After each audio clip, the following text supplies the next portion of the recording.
Hello everybody, this is Alex from soyachincha.com, and this is a series where I talk about what matters in the telco sector. In this episode, we're going to talk about 5G again, specifically why the big four telcos such as Celcom, Digi, Maxis and U Mobile are still not signing up with Nasional Berhad for 5G access. Before I continue, I just want to remind everyone to hit the subscribe button and the notification bell icon so they can get the latest updates from our Soya Chincha YouTube channel. If any suggestions or comments on what we should cover next, please write them down below in the comment section. And now, on to the show.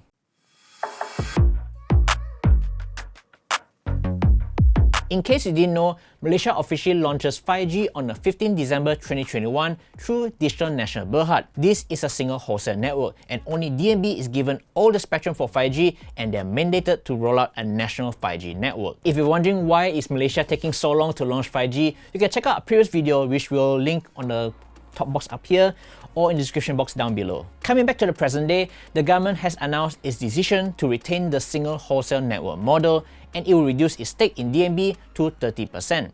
This will allow telcos to get a equity stake of up to 70% in Nasional Berhad. The government aims to settle the 5G stalemate by the 30th June 2022, as only YTL Communications and Telecom Malaysia have agreed to get 5G access from DNB. On 31st of March 2022, DNB has released its Reference Access Offer, or better known as the RAO, which determines the price, terms and deliverables for the 5G access seekers. This is a very important document because this determines the cost to telcos, which in turn will affect the pricing to consumers. You must remember that with the single wholesale network approach, all telcos are not allowed to roll out their own 5G network. This means they can't upgrade or build new sites to support 5G, and everyone must get 5G access from DNB. There are 5 main reasons why the telcos are reluctant to sign up for DNB for 5G access, and the first one is cost. According to the Finance Minister, Tengku Zafrul, DNB will charge telcos less than 20 cents per gigabyte for 5G data, and it will be cheaper than the current cost by telcos to offer 4G on their own current network. Based on DNB's RAO,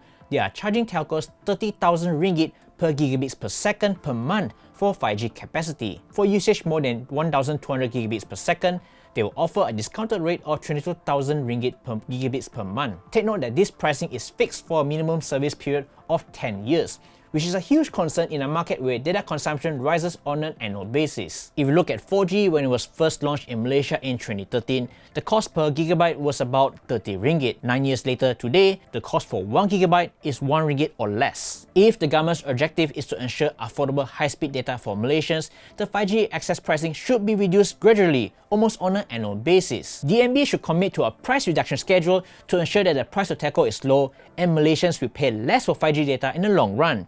Would you as a consumer sign up for a mobile plan with fixed price for 10 years? According to DNB, the total cost for 5G deployment over 10 years is estimated to be 16.5 billion ringgit.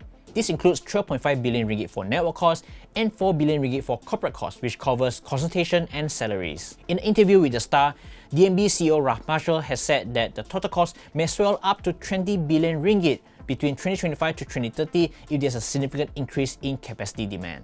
DNB targets to achieve 80% of 5G population coverage by 2024 with 7,509 sites. There are concerns from the industry that the current forecasts are not sufficient to support traffic growth, and the total cost would definitely exceed the 16.5 billion ringgit estimate. If we refer to the National 5G Task Force report published by the MCMC in December 2019, it was estimated to cost 7.5 billion ringgit to achieve 90% 5G population coverage with a total of 10,000 5G sites. This includes upgrading 9,000 existing sites, setting up 1,000 new 5G sites, as well as upgrading microwave and site fiberization. The original plan was to roll out 5G through a private-led consortium where telcos will work together to utilize existing infrastructure, reduce duplication, and to speed up deployment. But the approach was basically scrapped after the government was changed 2 months later. When the government announced a single wholesale approach for 5G, it claims that this is better for the industry as DNB will bear the expensive cost of building the 5G network and the telcos will compete on the retail level. DNB claims to be operating on a cost recovery and supply-driven approach, which is better than the profit-oriented private telcos. DNB has also said that the previous 7.5 billion ringgit estimate by the MCMC was only to upgrade a single mature 4G network to 5G, so the 4 telcos want to do their own, it's going to cost more than 30 billion ringgit. Interestingly, a research by CGS-CIMB released earlier this year states that DNB forecast the big 3 telcos such as Maxis, Celcom and Digi will have to pay wholesale fees between 7.4 billion to 8.4 billion over a duration of 9 years. If Celcom, Digi, Maxis and U Mobile will have to pay at least 7.4 billion ringgit each, that's a total of 29.6 billion to DNB, which is close to the own estimate if the 4G telcos were to roll out their own 5G network. If a telco has to pay 8 billion ringgit over 10 years, it probably makes more sense for telco to build and manage their own network rather than renting access from DNB. It's also worth noting that the telcos in the past few years has been investing heavily into the network to prepare 5G, and all they need was the spectrum to start offering 5G services. On top of that, the telcos have also collaborated in various network sharing agreements, which will also help to bring down the overall cost for 5G. It's like if it's going to cost you 2,000 ringgit a month to subscribe a car or 2,000 ringgit a month to buy a car, which will you go for?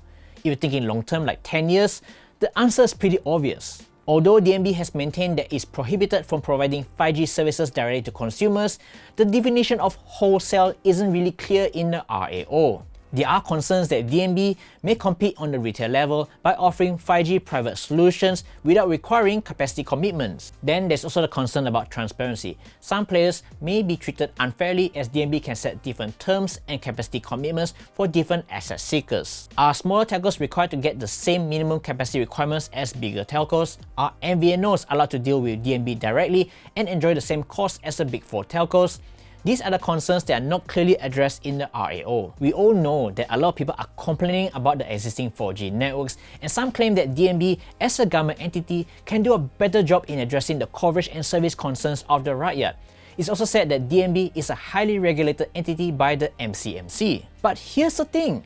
All telcos in Malaysia are regulated by the MCMC, but the regulatory framework at the moment doesn't cover 5G, especially a single wholesale network. For example, the Mandatory Standard on Access Pricing, or better known as MSAP, which has helped to lower the price of fiber broadband, does not actually cover mobile and 5G. Meanwhile, the Mandatory Standard for Quality of Service, MSQoS, which was revised last year, did include minimum standards for 5G. In case you're wondering, the MSQoS only requires telcos to deliver 2.5 megabits per second for mobile 90% of the time, and that's 40 times below DNB's promise to provide a minimum of 100 megabits per second at the weakest point of 5G coverage. At the moment, all telcos can be subjected to fines and punishment if they fail to meet the minimum standard. If the current regulation is not enough and consumers are still complaining about 4G, how does MCMC ensure that 5G will be better than 4G if the current framework doesn't support the single wholesale network? At the moment, the government is still insisting on its 30th June 2022 deadline, and telcos that refuse to take up the 5G access and equity offer would risk losing out. The telcos have previously said that they are open to the equity stake offer in DNB, but it has to go through a mergers and acquisition process, and we all know that for public listed companies, that will take a long time. From the looks of it, we're not seeing any indication from the MCMC or DNB to address these issues, and this will probably extend the 5G stalemate. Minister of Communications and Multimedia Tan Sri Anand Musa recently said that I have high confidence that all telco companies do not want to be left behind in providing 5G, which is why we take the policy of inviting everyone to come on board, but we cannot force them to join. Any company that participates to roll out 5G, we will continue. If the number of companies is not enough, I will issue licenses to new players. I'm not going to wait for anybody. I did say, please think about the importance of the national interest. What? Does Malaysia really need more telcos to solve the 5G stalemate? At the moment, there are already 9 companies with mobile spectrum in Malaysia, and this includes Celcom, Digi, Maxis, U Mobile, YTL, Telecom Malaysia, Asia Space, Redtone, and Altel. There are 9. Do we really need more? Yes, it's currently the first and only telco to offer 5G services in Malaysia, and yet we're still not seeing a mass conversion of users from other telcos.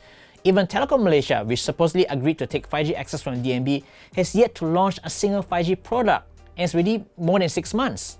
Like it or not, most consumers will prefer to stick to the big 4 telcos, and that's because of extensive 4G coverage. And having a new player with limited coverage won't be the solution. Furthermore, only DNB can roll out 5G, and I don't see how a new player will want to enter Malaysia, which is already a very saturated market. So what happens on 30th June? We'll have to wait and see. Honestly, I'm not very optimistic unless the government and the MCMC does its job as a regulator to address the concerns that we raised here. And that's all for now, and this is Alex from SolarChanges.com. If you like this video, please give us a thumbs up, like us on Facebook, and don't forget to subscribe us on the YouTube channel. And we'll see you in the next one. Bye!